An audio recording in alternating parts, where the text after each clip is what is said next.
Centering is more than just trying to get the clay into the middle. It's a process that for beginners can often look like you're immediately trying to force the clay into the centre, when in fact, the process of centering is something that's actually much easier to do if initially you spend some time moving it around. This can sound somewhat counterintuitive, but for slightly larger amounts of clay, which we'll be focusing on in this video, it makes a really quite significant difference.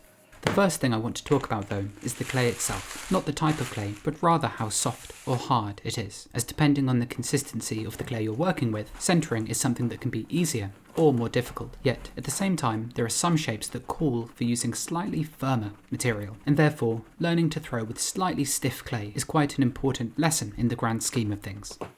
By the way, this video won't cover wedging clay, which is the process you've just seen me do to remove air pockets from the clay and to make the mass one even smooth texture. I'll leave a link to a video that goes over that process in far greater detail on screen now and in the description below. In this video, all the amounts I'm going to be centering are 3 kilograms, which is 6 pounds, 6 ounces. It's not tons of clay, but it's enough to make centering difficult if you're not used to handling this amount. On the left, we've got the firmer stuff, and on the right is the much softer clay, both of which have their uses. For instance, I'd use the softer stuff to throw plates and low bowls with, and then I'd use the firm clay for more complex shapes, vases, teapot bodies, jars, or anything with walls that overhang significantly.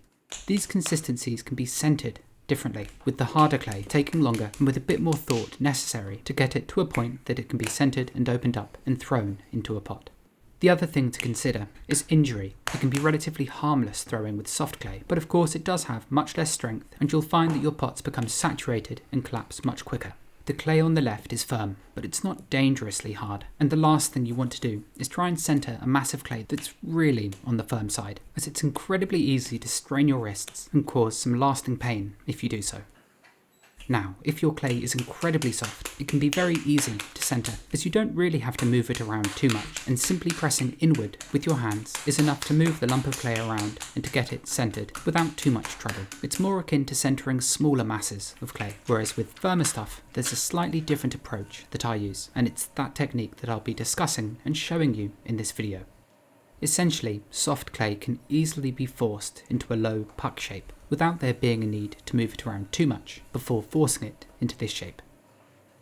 With clay this soft, as long as I keep my hands really steady, the clay sort of just has to conform to the shape beneath my hands. The only issue is that the process of coning the clay up and down and moving it around gets rid of tiny undulations and inconsistencies that exist within the piece of clay, as even if you've spent a lot of time wedging it prior, if you're a beginner it's pretty unlikely that it's going to be absolutely perfect. By the way, here's a really quick basic tip. During the centering process, if at any moment you have to take your hands off the lump of clay, it's something you need to do really gently, as if you take your hands off quite suddenly and the clay is particularly sticky, it's pulled to one side as your hands release from it, which imparts a subtle wobble into the lump of clay. This is something that becomes completely subconscious after a certain point, but at the start it can be the cause for lots of unwanted wobbles in the piece of clay you're working with. So, to recap, soft clay is easier to centre, but it isn't really appropriate for many sorts of shapes you might throw on the wheel. Paradoxically, whilst it's easier to centre, it can be more difficult to throw with too, as it loses its strength very quickly. Whilst firmer clay is harder to centre, but it tends to hold its strength a lot longer as it needs more water to overwhelm it and oversaturate it, thus making it weaker. So, the first thing I do with a harder lump is pat it into shape. Then, throughout much of this process, especially at the beginning, I keep my left elbow tucked into my waist, I lean a bit of my upper body weight onto that arm to stabilise it, and I also rest it on the wheel tray. It's with my left arm in hand that I'm going to be pushing the clay forwards. I'm going to want to push it beyond centre, meaning that if there wasn't any resistance on the other side, it would lean over, like so. So, my left hand is pushing, whilst my right hand is pulling, counteracting that pushing force I'm applying with my left hand. So, in total, when I'm centering, I'm doing 3 things. I'm pushing, pulling, and I'm pressing up with both hands simultaneously. But the very first thing I do, by the way, is press the lower portion of my hands around the base, like so, sealing the lump of clay onto the wheel head. Now the thing is, if you have a piece of clay like this and you just try and rest your hands on it and centre it by pressing inward, which is something I have seen beginners do, it's going to be so much harder to make any progress as compared to if you do introduce some movement into the centering process. The very first thing I do is press my palms into the bottom to create a soft indent. And by the way, throughout this entire process, especially the moment I push in and begin pressing the clay up, I'm spinning the wheel very quickly. This isn't something you want to do with the wheel going slowly. As the clay is moved around, the particles begin to align, and the mass of clay will become more and more centered. Now, in terms of the position of my hands, with my left palm I'm going to be pressing it into that indent at the bottom and lifting from here, whereas with my right hand I'm going to be clasping these fingers and my palm around the bump on the opposite side, and from here I'll be pulling the piece of clay towards me. This means that the piece of clay is being pushed over from one side and pulled back from the other, and if you apply a similar amount of force with each hand, the piece of clay should shoot up into a cone shape, as there's simply nowhere else for it to go. So, let's see it in action. My right hand is going to be pulling the lump of clay towards me, and my left hand is going to be pushing it away. And this is what happens if you move your hands up too quickly. A sort of rippling, twisting effect is left in the centre portion of the coned clay. But don't let this disparage you, as with each subsequent cone, as the clay melts together and the particles line up, the twist should disappear. By the way, if you want to avoid a crater in the top of your piece of clay as you press it upwards, it helps if you initially round it into a shape like this before you begin pressing it up with that pulling and pushing technique. By the way, yes, I know this is very similar to coning, which is another topic I have made a detailed video about, a link to which I'll leave on screen now and in the description below. The thing is, my technique does change slightly, especially with bigger lumps of clay like this, as I'm really pushing in with my left hand and pulling back with my right, whereas with smaller amounts of clay I'm squeezing, not pulling or pushing, such as what I'm showing you in this video. It is coning, essentially, but just on a larger scale.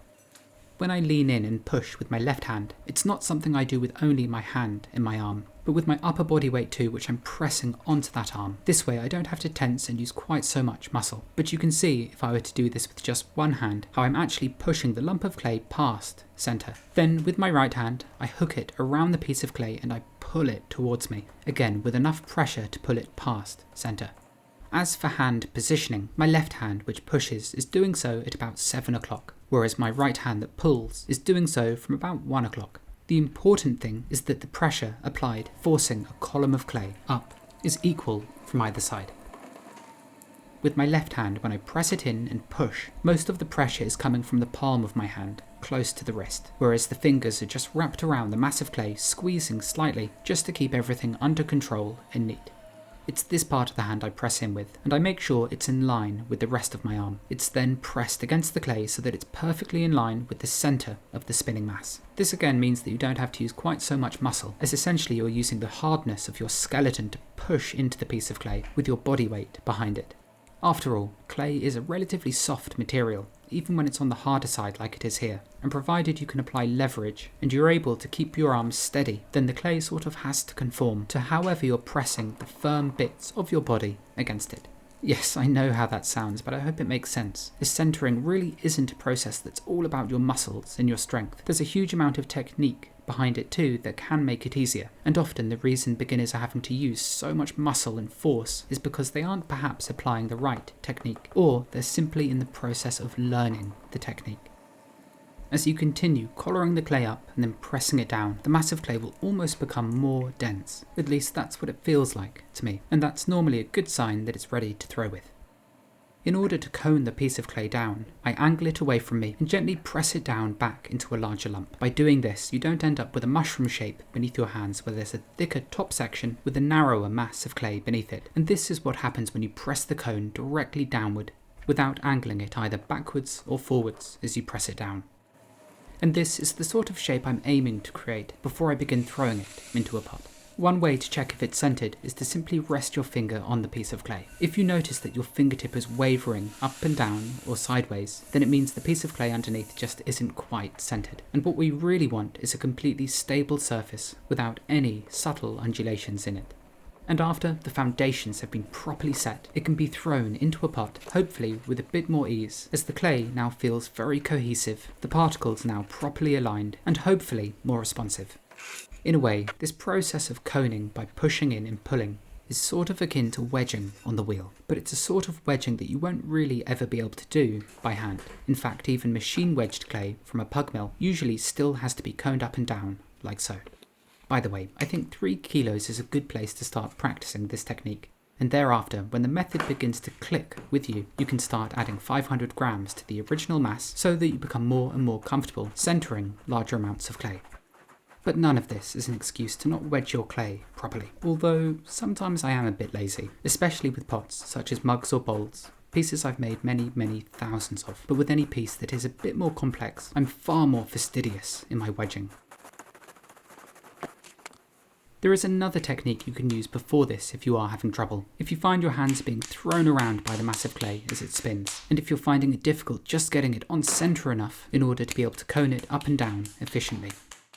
I begin by slamming it onto the wheelhead and then patting it roughly into shape. Of course, it really does help if you bang it right into the centre to begin with, but after being patted into a rough tapering shape like so, I begin by sealing the bottom and then I clasp both hands together and run them up the surface. Essentially what I'm doing here is pressing them in enough so that any point that's spinning out of centre is scraped off by my hands. I work my way all the way up to the top and then I take this excess clay and press it back onto the top of the cone.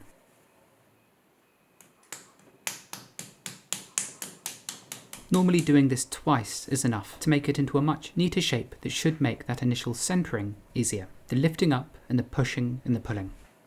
Together with spinning the wheel fast enough, it's also a process where you need enough water or slip to keep your hands properly lubricated for each movement, because as you're applying so much pressure to the lump of clay, you'll find that the water and slip will dry out very quickly.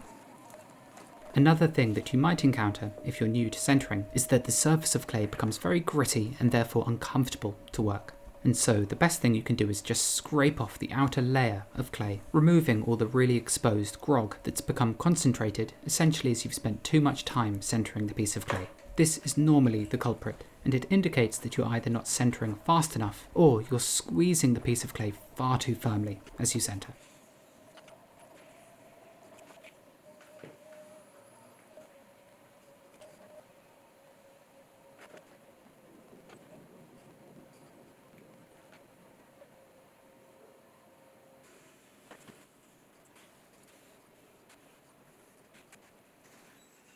So that's the technique I use when making shapes like this. But sometimes, even when I'm working with smaller amounts of clay, before I set that final puck shape, I'll make sure to include some form of movement in my centering, even if it isn't coning it up and down quite so much. For instance, with a piece of clay like this that I want to throw into a low, flat disc, the lid for the jar I've just made, I'll spend some time just squashing it flat, further than I need, and then I'll press it back up into a taller disc, as compared to just immediately pressing the clay into the disc shape I want. This additional, subtle movement really does a lot, and if you know that the lump of clay you're working with has some bubbles in it potentially, or some regions of clay that are harder or softer, this small amount of movement is enough to mix those. It churns the clay together and makes it more homogeneous. This is something I often do when I'm throwing smaller amounts of clay, such as mugs, for instance. I begin by pressing it into a low, flat disc before working it up into a slightly taller disc. Again, it sort of does the same thing as coning, just on a smaller scale. But I'm showing it to you just to demonstrate the fact that centering isn't just a process where the piece of clay is shoved into the middle. Keeping it moving, pushing it and pulling it all help to further mix it, which should hopefully make the subsequent throwing easier. That's the idea, at least. Centering is such an interesting topic for me, as it's a process that's been part of every pot I've made since 2010. Yet it's still a process I think about a lot, and whenever I'm working with larger amounts of clay, it becomes a more thought-intensive process. It's more engaging, and you can't quite get away with lazy centering like I sometimes do when making pots that are really embedded in my muscle memory. The other interesting thing about centering is that it's something that every potter will do slightly differently. We've all had different teachers, and historically that was even more the case, as there wasn't this online world and social media that has, to some degree, created a more universal style of making pottery, which I don't always think is particularly good. Anyway, I hope this technique of pushing and pulling and moving the piece of clay in order to help get it centered has proved useful for those of you still learning this process. Thank you, as always, for taking your time to watch, and as always, I'll see you next time.